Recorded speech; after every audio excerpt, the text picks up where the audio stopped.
இயேசுவின் நாமத்தில் வாழ்த்துக்கள். மறுபடியும் உங்களை ஒரு வெளிப்பாரோடு நான் சந்திக்க விரும்புகிறேன். இந்த ப்ராஃபட்டிக் ஸ்பார்க் உங்களுக்கு ஆசீர்வாதமாக இருக்கும். தீர்க்க தரிசன பொறி வசனம் சொல்லுகிறது, சங்கீதம் 121 2வது வசனம், வானத்தையும் பூமியும் உண்டாக்கின கர்த்தரிடத்திலிருந்து உங்களுக்கு ஒத்தாசை வரும்.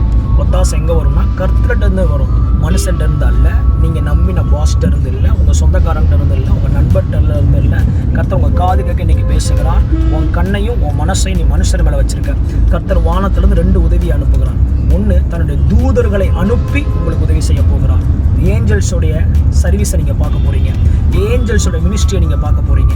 யாருனே தெரியாத நபர் உங்கள் வாழ்க்கைக்குள்ள வந்து உங்களுக்கான காரியத்தை செய்து முடிக்க போகிறாங்க. 2வது, நெக்ஸ்ட் கேட் என்னன்னா, கர்த்தரே உங்களுக்காக இறங்கி வந்து உதவி செய்ய போகிறார். அதான் வசனம் சொல்லுது, வானத்தையும் பூமியும் உண்டாக்குன கர்த்தரிடத்திலிருந்து நீங்கள் எதிர்பார்த்த உதவியை இந்த நாளில், நான் சொல்கிறது இந்த வாரம் இந்த மாதம் அல்ல, இந்த நாள்லையே நீங்கள் அனுபவிப்பீர்கள். கர்த்தர் உங்களை ஆசீர்வதிப்பார். God bless you.